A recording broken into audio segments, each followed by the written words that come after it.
Donald Trump's presidency was unconventional, to say the least. From the very beginning, his approach to leadership and governance was unlike anything seen before in American politics. His actions often defied norms, sparking debate and controversy across the political spectrum. His decisions and statements frequently left both supporters and critics in a state of bewilderment. Many questioned his mental fitness, wondering if his unpredictable behavior was a sign of deeper issues.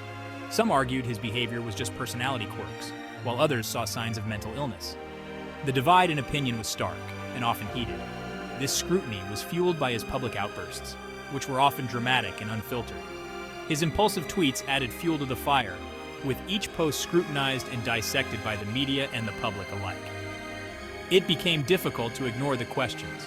Was Trump truly mentally ill, or was this a calculated political strategy, or was this just political attack? The debate raged on, with no clear consensus. The public was captivated, and opinions were deeply divided. Trump's every move was analyzed, dissected, and discussed endlessly in the media. Mental health professionals weighed in, offering their expert opinions on his behavior. Some saw clear red flags, while others urged caution, emphasizing the complexity of diagnosing someone from afar. They emphasized the need for formal evaluation, warning against the dangers of armchair diagnosis. Diagnosing from afar was dangerous, they said, and could lead to misunderstandings and misjudgments. Yet the public craved answers. The constant media coverage only heightened the sense of urgency and curiosity. The question lingered. Did Trump's behavior signify something deeper, something that needed to be addressed? The debate was far from settled, and it seemed that every new development only added more fuel to the fire. The nation watched, waited, and wondered. One diagnosis that has recently gained significant traction is malignant narcissism. This term is heavily debated within the psychological community and beyond. It's important to note that malignant narcissism is not a formal diagnosis in itself, according to the DSM-5. Instead, it describes a dangerous mix of traits, including extreme narcissism, paranoia, and antisocial behavior. Malignant narcissists have an insatiable craving for power and control. They lack empathy, often exploiting others for their own gain without any remorse. Their behavior can be vindictive and even cruel, especially when they feel threatened or challenged. Some experts have observed these traits in public figures, notably in former President Donald Trump. They pointed to his frequent and aggressive attacks on critics as evidence. His apparent disregard for established rules and norms raised alarms among mental health professionals. His constant need for admiration and validation seemed to fit the profile of a malignant narcissist. However, this view is not universally accepted. Some argued that Trump was simply egotistical, a trait common among many leaders. They believed that labeling him as a malignant narcissist was too strong and potentially misleading. These experts warned against making armchair diagnoses without thorough and professional evaluation. The debate over this term highlighted a key issue in our society. How do we discuss mental health responsibly, especially when it comes to public figures and leaders? The conversation continues, emphasizing the need for careful and informed dialogue. The Goldwater Rule is a crucial guideline that plays a significant role in the field of psychiatry. This important rule is upheld by the American Psychiatric Association, the leading organization for mental health professionals in the United States. The Goldwater Rule specifically prohibits mental health professionals from diagnosing public figures without a proper examination. According to this ethical guideline, mental health professionals cannot ethically diagnose someone they haven't personally examined and evaluated in a clinical setting. The origins of this rule can be traced back to a significant incident in 1964, when a magazine published the opinions of several psychiatrists on Barry Goldwater, who was a presidential candidate at the time. These psychiatrists diagnosed him with various mental illnesses, despite never having met or evaluated him in person. As a result, Goldwater sued the magazine for libel and won the case, setting a legal precedent. This landmark case highlighted a critical issue in the field of mental health. Diagnosing without a thorough assessment is not only unethical, but can also lead to serious legal consequences.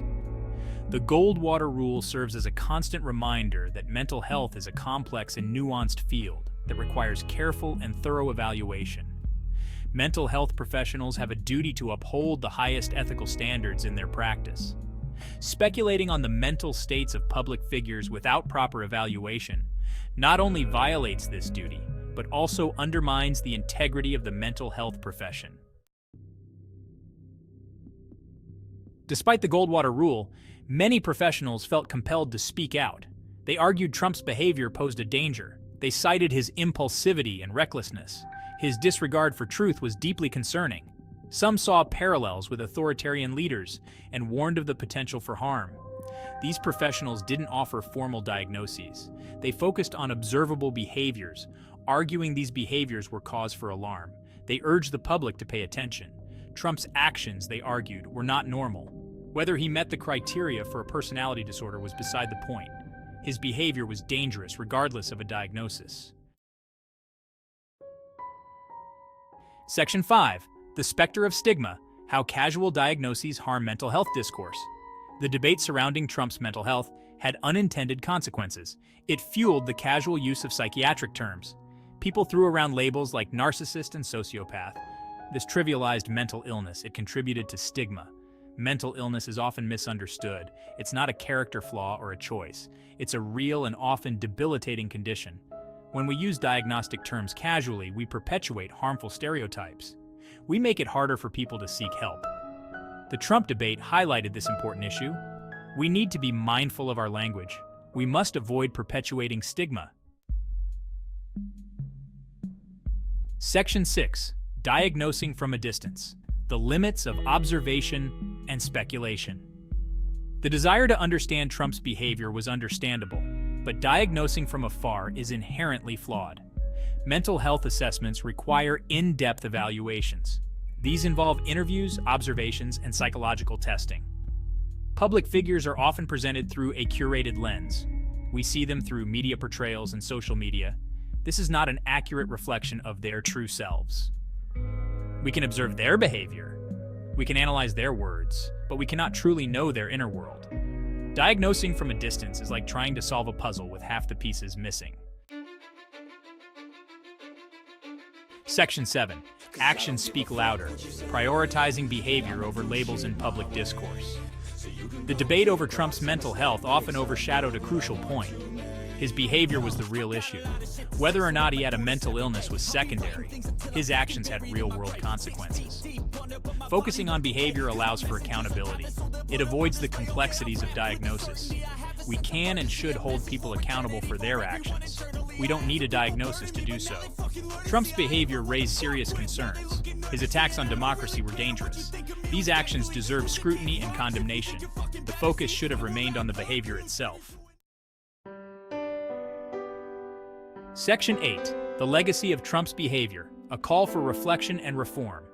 The Trump era left a lasting and profound impact. It exposed significant vulnerabilities in our systems. It highlighted the fragility of our truth.